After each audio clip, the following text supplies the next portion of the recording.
Hey, what's up, guys? Welcome back to the channel. Michael here, ChiCityYaker, out on Lake Michigan, and we're in this transition period, so the fish are scattered about everywhere. It's really challenging out of the kayak now because the more consistent bite is way out far, and unless you have the right conditions, you really can't get out that far in the kayak. So I attempted to do some fishing today. Fish aren't cooperating. That's why it's called fishing, not catching. So the thought came to me that we should do a video on how to set up a 3-line spread on your kayak.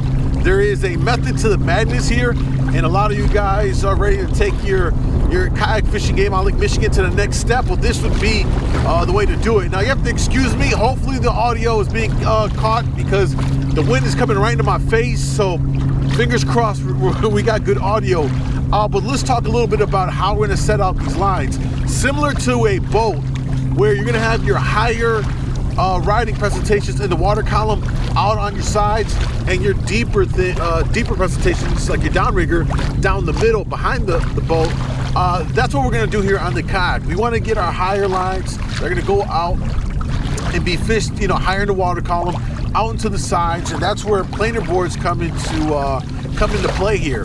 And again, this is something that is an advanced step. If you're not, if you're just getting started kayak fishing on Lake Michigan, keep it simple. Run your flat lines until you get comfortable with it, because adding planer boards, while they're simple to use, learning to use them and dealing with your lines and having to pull them on and off and do all these kinds of things can just add to what you have to focus on the water, which can turn into a problem. So if you're comfortable and ready for that next step, then grab yourself some planers. The ones I'm using today are Ready Ray planers. I like them out of the kayak. I'll talk about those more in another video. And what we're gonna do for this spread is I want to increase my odds at catching a variety of fish. Sure, the coho is still biting, but I still want to have a shot at a king, a laker, a brown. And so for these fish, you're going to want to fish deeper in the water column. And so what I'm going to do for this spread is we have 3 rods. One of them is going to be my coho rig, and we're going to get that one right now. And it's simply Red Dodger, one of my favorite flies here, and a 5/8 ounce keel weight on here. And what we're going to do is we're just going to shoot it back out into the water,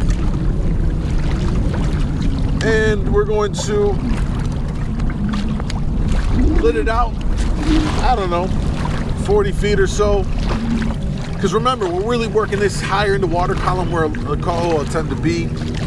So we'll get this out about 40 or so.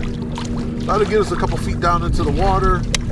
Lock it in, check the drag, should be snug, not too tight. You want a little bit of play in it. And then we're gonna tie on our planer board and use whatever planer board of your choice. Gonna lock this one on. And we're gonna shoot it off to the side.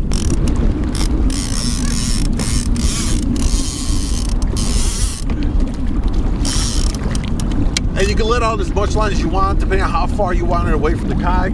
I wanted it at least 10 feet away from me, so that it clears the back end for when we set up our 3rd rod off the back. Next, because this setup, what I'm gonna do is I'm gonna run a lead core. I'm gonna run about 2 to 3 colors on this lead core. Got a spoon, so we're gonna fish just a little bit deeper in that 10 to 15 foot range. All right. I would still consider this higher in the water column. So we're gonna let lead core out, and we're gonna just shoot off the colors here. If you're not familiar or used to using lead core, you gotta kind of help it off the reel, especially with a naked spoon.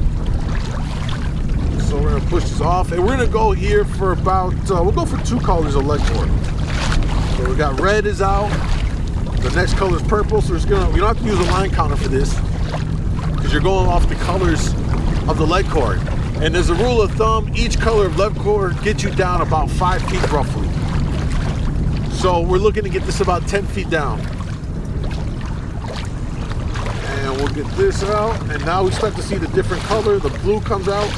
I'm gonna shoot it out a little bit, lock it in.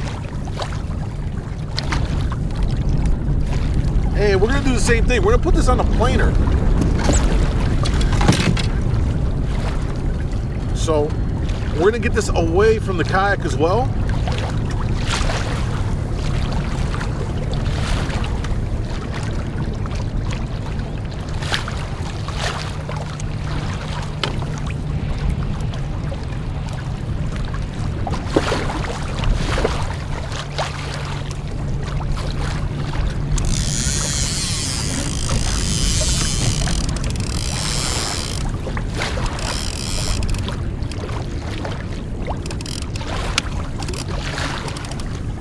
Check the drag.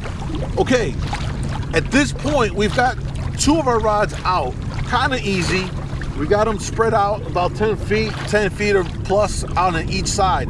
Now, the reason we're doing this is really crucial if you're gonna run 3 rods, is you really wanna have that separation, so when you do get into a fish, you wanna limit the opportunity for these lines to get tangled in, because the fish will do fish things and take your lines all over the place. The idea here, though, is that these are spread out to the side and higher in the water column, so that after we set up this 3rd rod, which is gonna be another naked spoon, I'm gonna put this one deeper, though. We're gonna go for like 25 feet or deeper. You can work it as deep as you want. In this case, we're in about 30. I'm gonna work it closer to the bottom, about 25. So we'll get this out here. I'm gonna put this about 50 back, so that it's a good amount of separation from the weight that we're going to set up here in a second.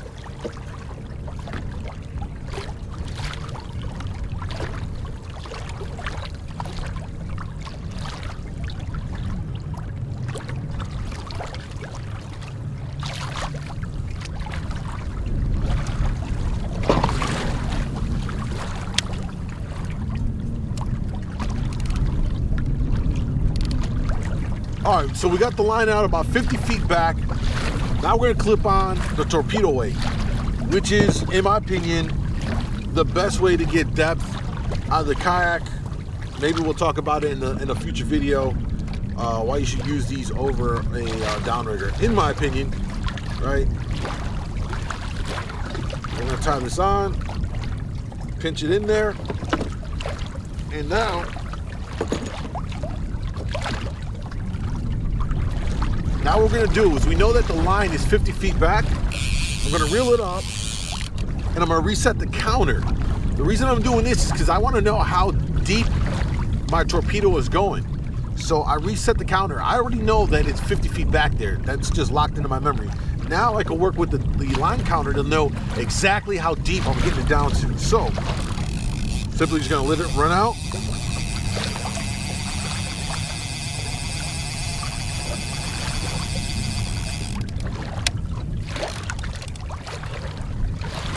There it is, about 20 feet down. And we're locking this one in straight back. Now that we got all 3 lines set, let me explain the reason why we're doing it in the exact order that I did it. And I'll explain some variations of this and how I would move some of these configurations around. Now for this setup, because I'm working 3 different depths, a high, kind of a medium, and then this one's kind of deep relative to me being in 35 feet of water, is I want that separation on the sides for the rigs that are sitting up a little bit higher in the water, so that if a fish does hit this rod, this is 20 feet down and 50 feet behind me. Very unlikely that fish is gonna go down, that far down in a fight, or even that far back, that it will run into the rod. Is it impossible? Absolutely not. But having this rig set up this way helps to lessen the probability of that happening. Same thing with the lead cord. Lead cord is off doing its own thing. I always want my lead cord separate, like away from my other lines, just because getting tangled with lead cord is a nightmare.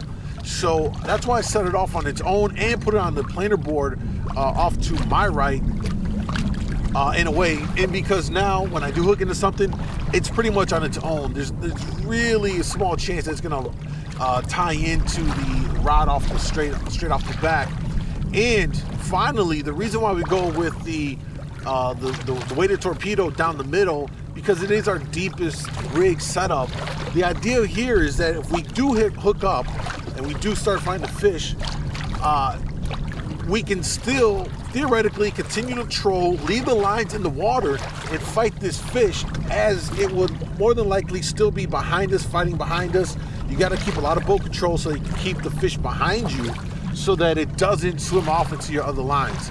Now, you really don't have to worry about that until they get closer to the surface behind you, which they could run off to the side and do that.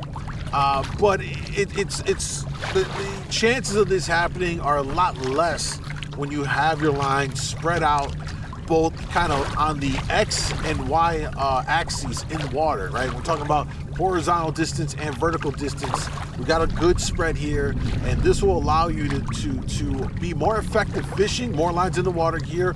We're allowed up to 3 rods in the water per person. So you maximize the opportunity to throw out different rigs and different spreads out there to see what exactly these fish want. Now, some variations of this, if I were to run a flasher, right? Flashers are big. I like to run my flashers with a torpedo straight off the back as well. That'll be a variation that I would put the flash off the back. I don't really run my flashers off the sides too much because I want them deeper in the water, and I think it's easier for the rod to pull it straight off the back that way. If you were flatlining cranks, you can do the same spread kind of configuration. Get your cranks off to the side and away because they're working, you know, anywhere from 5 to 20 feet down, depending on what kind of diver you're using at the time. But this is the way I've found to be one of the most effective ways to troll with 3 rods on Lake Michigan for salmon and trout.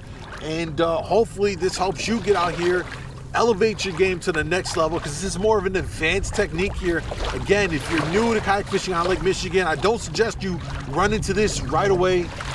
Get comfortable just running 2 rods and getting comfortable in your kayak and understanding how the fishing goes before you jump in and add another rod. Because I'll tell you what, when you do get a double or even a triple, as I have had, it is very chaotic.